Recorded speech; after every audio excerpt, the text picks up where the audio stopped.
Hello, magandang gabi mga kaibigan, mga kapatid, mga kabahan, mga kabarangay. Eto naman po tayo. Eto tayo ating iba-vlog ang ating swimming pool. Ito pong ating swimming pool ngayon ay napakaganda ngayon. Okay, kikita po ninyo. Malinaw na malinaw ang tubig. Alagang-alaga sa salinis. Sa chlorine, sa acid, salt, alaga po siya. Tingnan po ninyo kung gaano kalinis yung tubig niyan. So, bakit wala kayong naliligo? Kasi tapos na silang maligo, nag-alisa na. Ang naligo lang ngayon, siyang katao lang.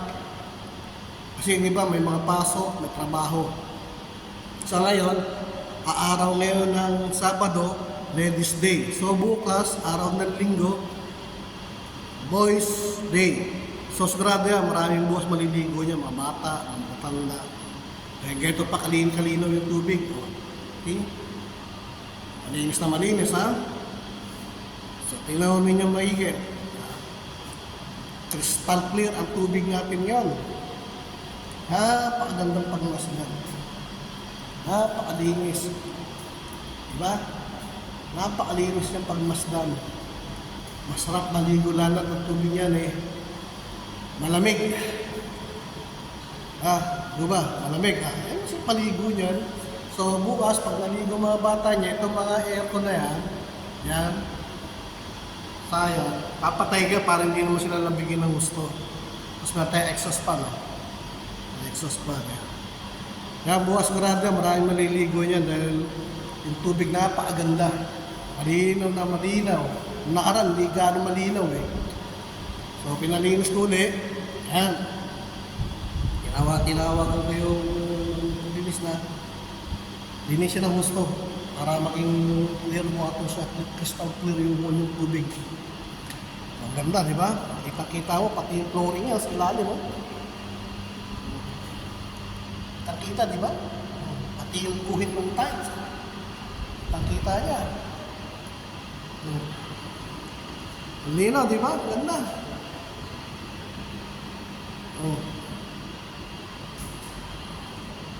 Oo nga pala, hindi ko pala sa inyo napapakita itong kabuuan ng swimming, no? Yung swimming pool area ko, no? Pala, natin, pakikita ko sa inyo. Ayan.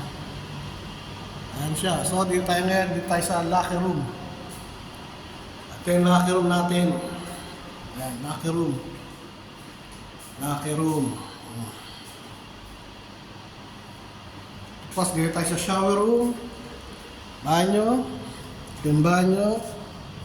Yan, banyo. Kita nyo na. Shower room.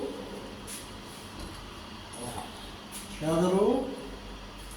At shower room also. Dalawa yan. Dito, bawal ang mix. Babae, lalaki, bawal yan. Lalaki, babae, lalaki. At may araw yan. So, ganun po. So, gusto yung maligo. Paliligo ko kayo. Libre, walang bayad. Pero ito, ang swimming pool na to medyo malalim to eh. Hindi ako maaaring magkamali, more than 1 meter to. Paparehos lang ang ano doon. Kaya lang yung sukat niya, yung haba niya, hindi ko alam kung ilang metro yan. Hindi ko alam kung saan lapad niya, yung wide niya, hindi ko rin alam kung wala. Kasi wala kasing nakasulat oh. Tapad niya, nakapascal dito yan eh. Wala nakapascal kaya hindi ko alam kung anong sukat ng lalim niya. Saka yung ano niya, yung lapad niya. Yung lalim nito, malalim siya. At saka more than 1 meter siya. Ayan, ha? Sa paligo. Kaya lang ito, kung magtuturo ka ng swimming, hindi ako makapag-turo na swimming dito doon ako sa Malite. Sa may baby pool ko muna tinuturuan yung bata eh. Kasi hindi mo basta-basta turuan yung hindi mo basta-basta tuturuan yung swimming yung bata kapag hindi niya nakakapa yung tiles. Kasi mahirap yan. Pag tinuruan mo ang bata na hindi niya nakakapa ang tiles sa flooring, matatakot yan. Kaya kailangan natatapakan niya yung flooring, nakakapaglakad siya. Doon hindi matatakot ang bata. Once na hindi nakapa ng bata, flooring niya, ay matatakot yan, iyak na yan. So yun ang iniiwasan natin dyan, umiyak ang bata. Kasi once na umiyak yan, matakot, wala na, hindi na magpapaturo ang bata. Kailangan niya yung bata, nakakatayo siya, nakakalakad. Yun, yung bata, mainggan yung mag-swimming talaga na turuan mag-practice siya mag-swimming. Yan ang kagad na tinitignan ko dyan eh. Pag nagturo ako ng swimming, na makapanong bata yung flooring para hindi siya takot. Once na hindi niya nakapa yung flooring, hindi niya tapakan, lumubog siya, takot na yung bata kasi beginner siya, first time yan eh. Talaga matatakot yung bata mag-practice ng swimming. Kasi isipin niya, maaari siya ma-aksidente, malunod siya. Ganun. So kailangan, pag nagturo ka ng swimming, kumari yung bata, nakakapa niya yung flooring.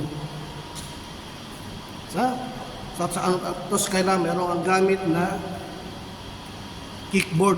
Then yun ang magiging guide niya, yung kickboard. Hindi na kailangan yung mga armband, hindi na kailangan yung armband na yan. Yung floating ano niyan, hindi na kailangan. Kickboard lang kailangan para matuto na yung bata. Ano naman ginagawa ko? Simple lang. Simple lang sa akin pagtuturo ng swimming. Magpi-freestyle na siya pag tinuro ako ng bata ng swimming. Sa amin, mga 10 araw lang yan. Pre-freestyle na yan. Dibdiban ako pag nagturo na swimming. So, ganda ko, sarap po. Mag-swimming yan. Ang gusto niyo mag-swimming.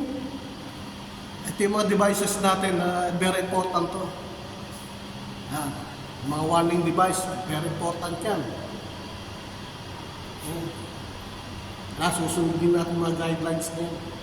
Ito yung tinatawag na your safety is my concern.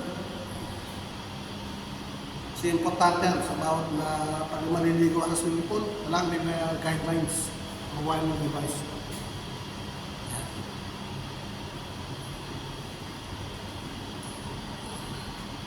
Yan. So, ayun. Dito sa amin, bawal din pumasok ang bawal ang bisita. Ayaw, nga naman, tama, bawal ang bisita. Bakit ka mo? Hindi naman sila nagbabayad dito eh. Pupunta rito, maliligo, libre. Hindi ka naman nagbabayad. Tapos matapang ka pa. Bawal dito. Iba rito, dati nakakapasok, hindi ko alam eh. Outsider pa lang. Nung ituro na sa akin, sabi na sa akin ng iba na hindi taga-Riga, hindi nakapasok, hindi nakabalik. Kasi iba nagagalit sa akin, bakit daw di nakakaligo yung mga kaibigan nyo? Ang sagot ko, bakit yung kaibigan mo pa nagbabayad ba rito? Residence ba rito? Hindi, kaibigan ko naman siya, o kaibigan mo. Doon sila maligo sa building nila. Yan lang simple. Doon sila maligo sa building nila. Kaya ito, nagpalabas yung si manager ng ganyan. Visitors not allowed to swim. Ano naman eh. Kaya naman nakatira dito, tapos maliligo punta rito, maliligo, paliguan mo lang, libre. Tapos pag tinalos kita, pag sinuway pa kita, matapang ka pa. Kung may kasalanan. Yan yung mga tao dito. Hindi ka naman nakatira dito, makikiligo ka lang, ikaw pa matapang. Kaya pinagbawalan namin, bawal matligo mga outsider. Dati pasok eh. Timbre sa akin, wala na. Hindi na nakapasok. So, ayan yung gamit pa natin. Yung pen, Ayan.